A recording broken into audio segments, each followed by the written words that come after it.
Good morning, everyone. I hope everybody's doing fine this morning. We're looking today at lesson 30.05, which is determining the speed of light.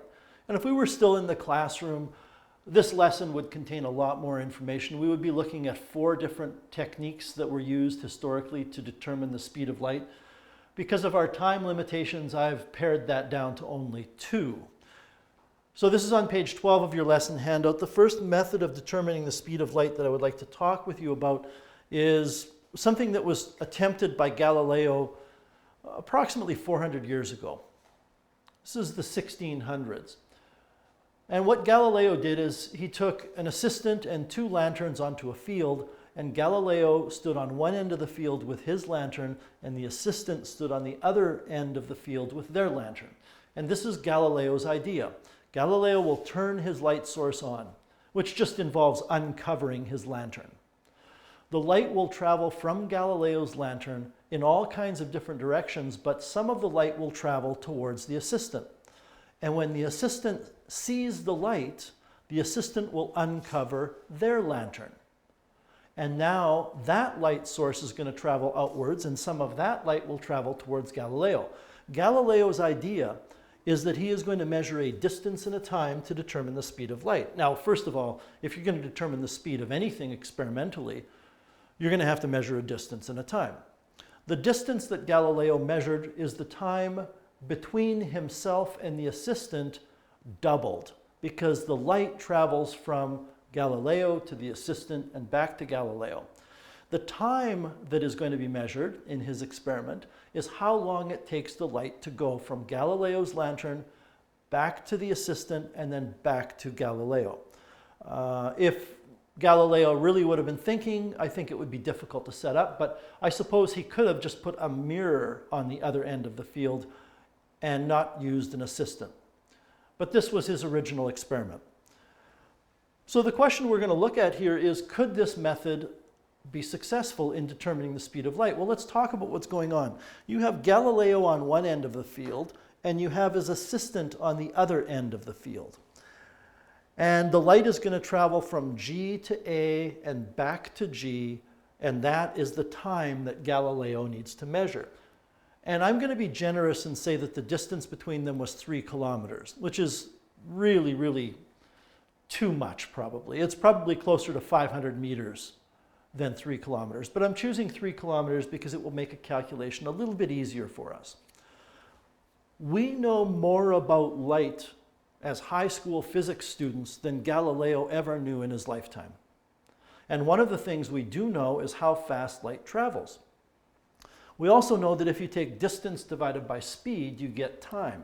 So the time that Galileo is trying to measure could be calculated today by taking 3,000 meters and doubling it to get 6,000 meters, because the light travels there and back, and taking that 6,000 meters and dividing by the speed of light, which is 3 multiplied by 10 to the 8 meters per second. What you end up getting is this number, 2.0 multiplied by 10 to the negative 5 seconds. Now, when you start looking at Galileo's method, there is something called human reaction time involved. And no matter how quickly you think you can react to something, there is always a delay between when you see something and when you physically react. This is why when you're driving on the highway, you're taught to leave lots of room between your vehicle and the vehicle in front of you. Because if you have to stop suddenly, it takes approximately 0.25 of a second from the time you see something in front of you until the time you start touching the brakes. It takes 1/4 of a second, approximately, for that signal to go from your eyeball to your brain, from your brain to process it, and then to send the signal to your muscles, where your muscles react. And there's actually a reaction time here that happens twice. When the assistant sees the light from Galileo, the assistant has to react to uncover their lantern. When Galileo sees the light return, he has to react by stopping whatever the method is he's using to measure the time. We won't worry about how he's measuring the time just yet. And that means that there's going to be at least a half a second in the time measurement. So he's trying to measure something. He doesn't know this, but he's trying to measure something that is 2 times 10 to the negative 5 seconds long, but there's a reaction time, a collective reaction time of half a second. The bottom line is all Galileo will ever measure for the time, even if he had a really, really accurate way to measure the time, he's only ever going to measure the reaction time. And by the way, that's the other problem with his experiment is he's using his pulse, believe it or not, to try to determine the time through measurement. So he's comparing all of this happening in his mind to how many beats per second his heart is making. And you can see the inherent problem with that method. So can such an attempt to measure the speed of light be successful? Not in a million years. What Galileo did conclude, though, was that if the speed of light was finite, it had some value, he concluded that it must be very, very fast. All right, let's take a look at another method for determining the speed of light. This is an experiment that Albert Michelson did in 1879, so about 140 years ago, and then he repeated it because he wasn't satisfied with his results in 1879. He wanted to refine the experiment, and in 1924 to 26, he refined the experiment using better materials and slightly different setup than he did in 1879. By the way, the results in 1879 were that he got 99.996% of what we believe the speed of light to be today. So the results in 1879 were phenomenal. In his improved experiment, he got results that were 99.99997%. The value of what we believe the speed of light to be today. So it improved vastly, but the bottom line is 99.99% is fantastic no matter how you cut it. I'm going to talk about the experiment he did in the 1920s, which involved a rotating octagonal set of mirrors. When he did this originally in 1879, he used a two-sided revolving mirror. This mirror has 8 sides. Now let's talk about what's going on here. Light is traveling along the red path, and it's aimed at one of the faces of the rotating set of mirrors, and it strikes that mirror at point X in my diagram, where the light reflects off of it, travels to a curved mirror that is on a mountain 35 kilometers away, reflects off of that curved mirror back to the rotating set of mirrors where it strikes point Y, and then reflects to the observer.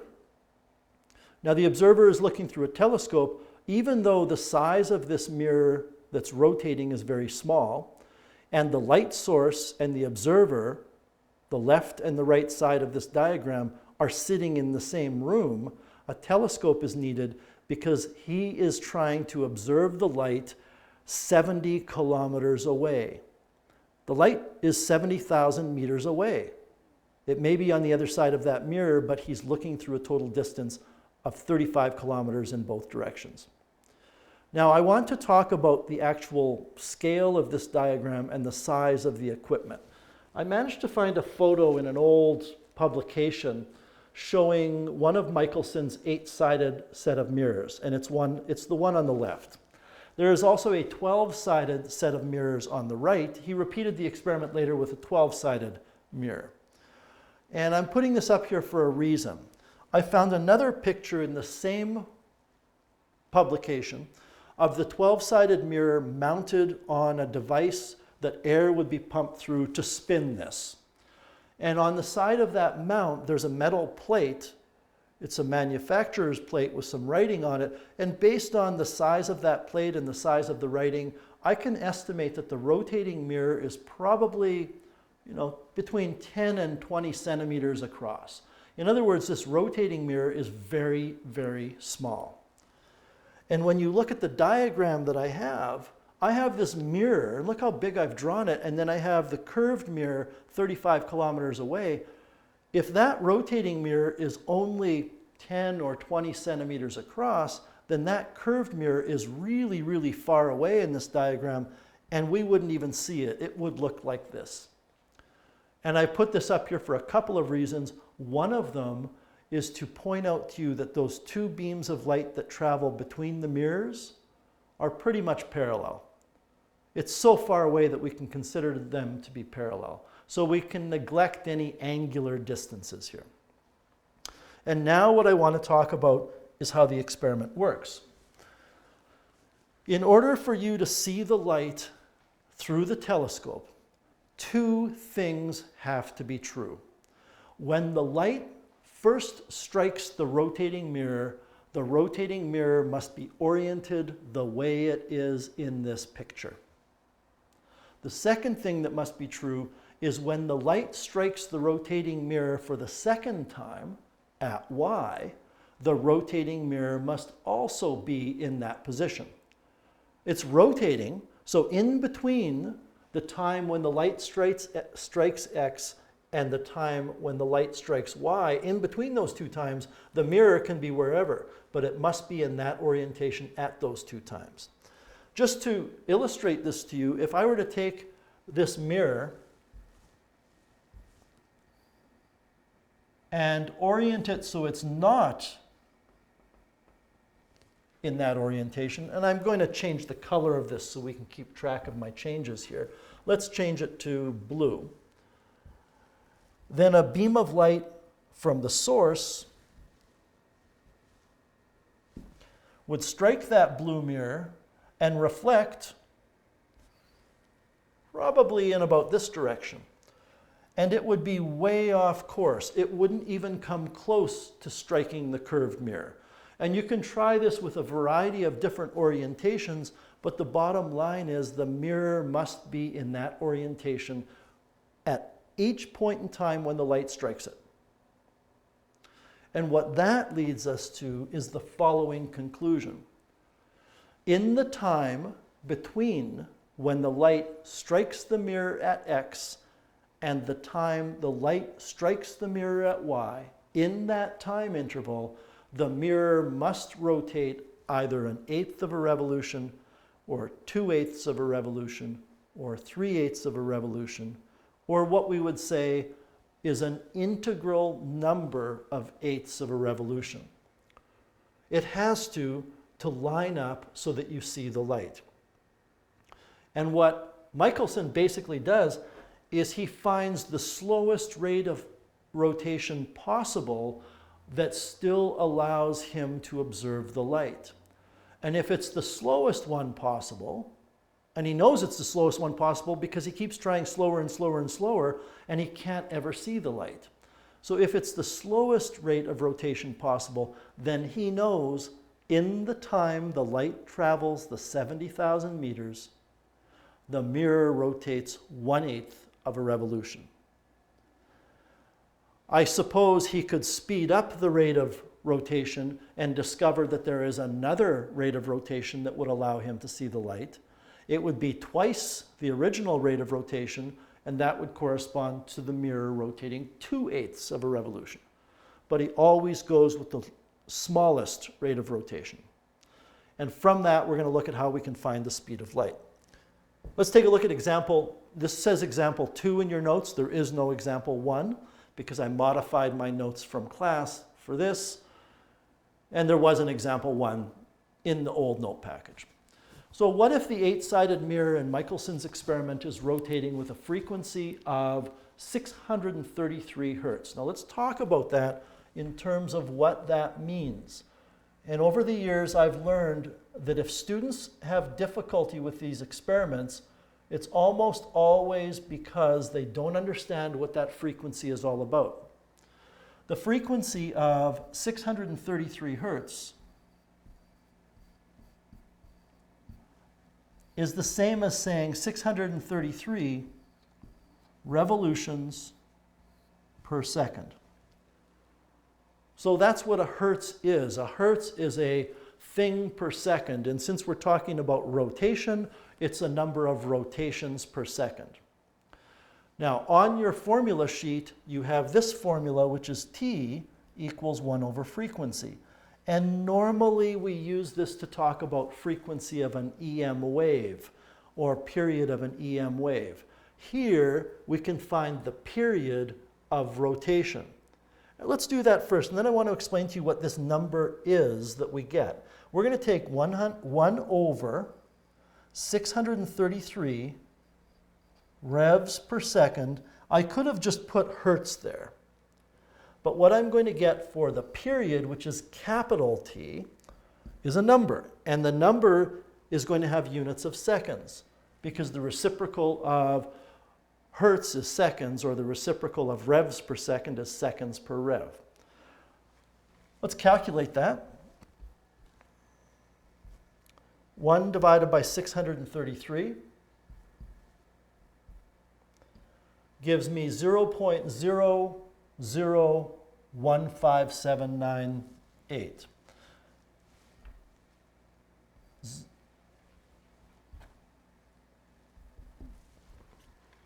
0.001578 seconds. Okay. Now let's talk about calculating the speed of light. We said that to find an experimental value of the speed of light involves taking a distance divided by the time. But here's something that you have to remember with Michelson's experiment. The distance is always there and back.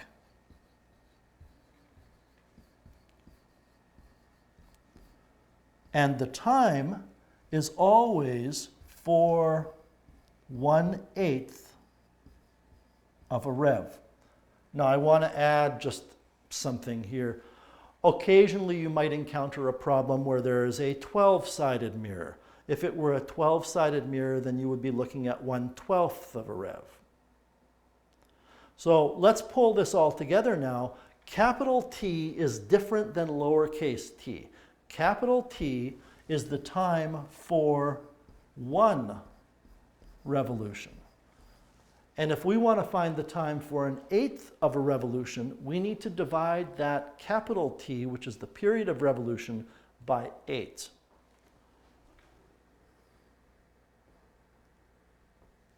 The other thing is, when we put the distance in, we're going to have to take that, I believe I saw 29 kilometers, I did. 29 kilometers is 29,000 meters, we have to double that. So when you double the 29,000 meters, you get 58,000 meters. That's the distance there and back. And then we have to take that period, which is on our calculator, and divide by 8 in order to get the time for 1/8 of a revolution. So 1.97 multiplied by 10 to the negative 4.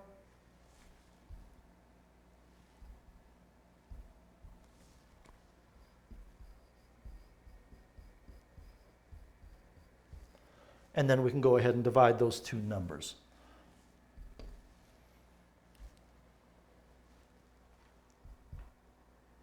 Maybe while I'm here, I'll just check. 29,000 multiplied by 2. Yeah, 58,000 was right. Divided by the 1.974723539 multiplied by 10 to the negative 4.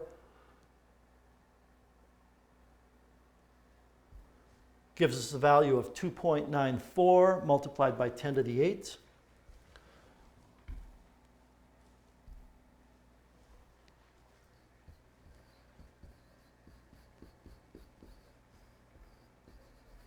And that's in meters per second, and that's the answer to this question. Let's take a look at example 2 now. Example 2 gives you the rate of rotation, but it says if you want to use this rate of rotation, how far apart should the mirrors be? If you go back and look at the previous example, in the previous example when we used speed equals distance over time, we were trying to find speed. What we're trying to do this time is find out what the distance is. This is still the time for 1/8 of a rev. And this is going to be the speed of light, 3 times 10 to the 8 meters per second. So let's start by finding the time for 1/8 of a revolution. The first thing that you would have to do would be to find the period, and then you would have to divide that by 8 to get the time for 1/8 of a rev. I'm going to ask you to pause the video here, take a look at the information in the question and calculate the period, which is capital T, and the time for 1/8 of a revolution, which is lowercase t. When you've got those numbers, you can resume the video. All right, the period is the reciprocal of the frequency. I'm not going to write this down for this example. I'm just going to take 1 divided by 560.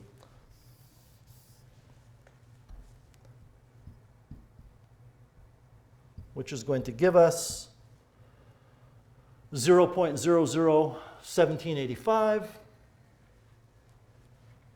While I'm at it, I'm going to divide by 8. And that will be lowercase t. So what you should have gotten for the period is 0.001785.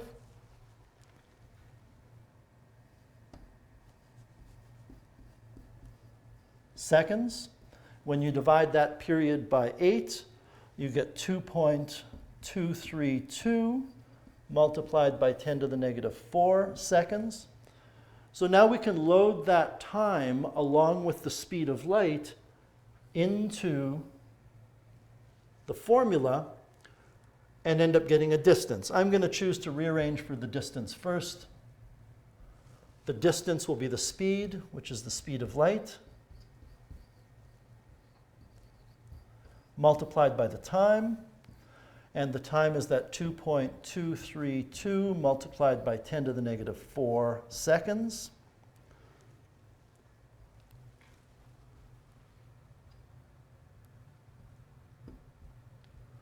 And I get that number of meters.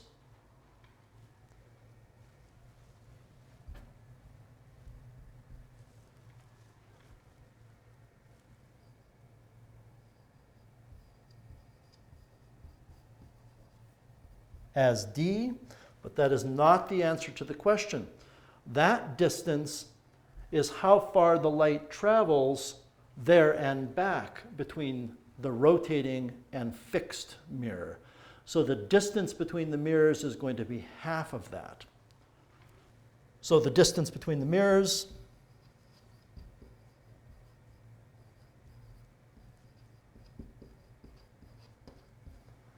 is going to be that number divided by 2, which gives us 33.5 kilometers, 33,482 meters.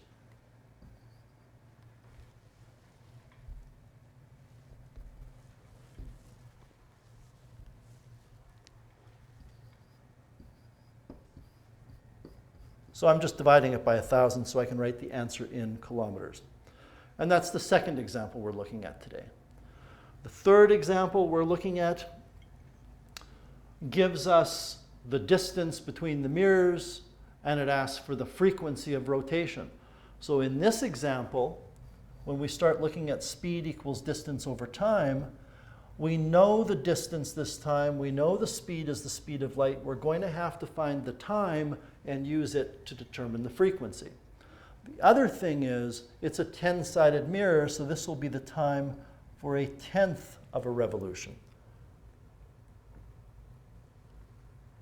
Well, let's go ahead and let's find that time first. Time is distance divided by speed. So we're going to take the distance of 45,000 meters and double it, and divide by the speed of light, which is 3 times 10 to the 8 meters per second. And it's looking like we're going to get 3 multiplied by 10 to the negative 4 seconds. But I'd better check that on my calculator.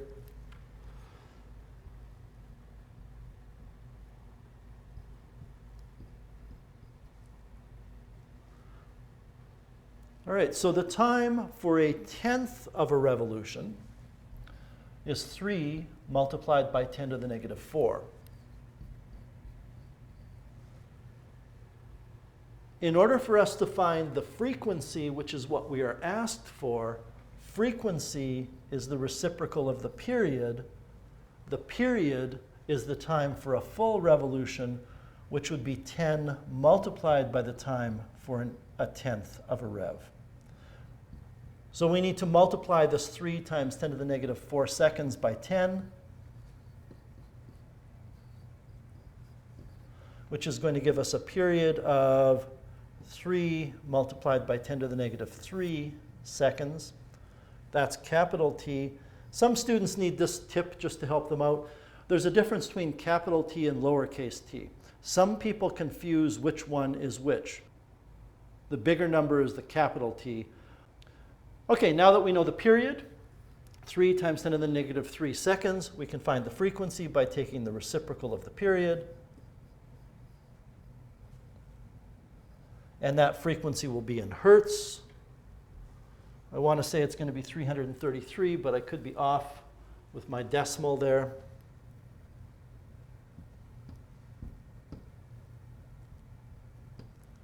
No, it was 333, I was right. So the answer is, if you want to see the light under these conditions in this experiment,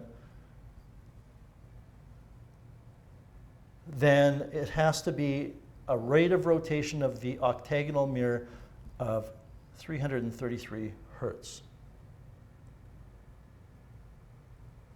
And that's the last example. I've given you 3 examples here. One where you use the data to find the speed of light, one where you use the speed of light and data to find the distance, and one where you use the speed of light and data to find the rate of frequency of rotation of the rotating mirror.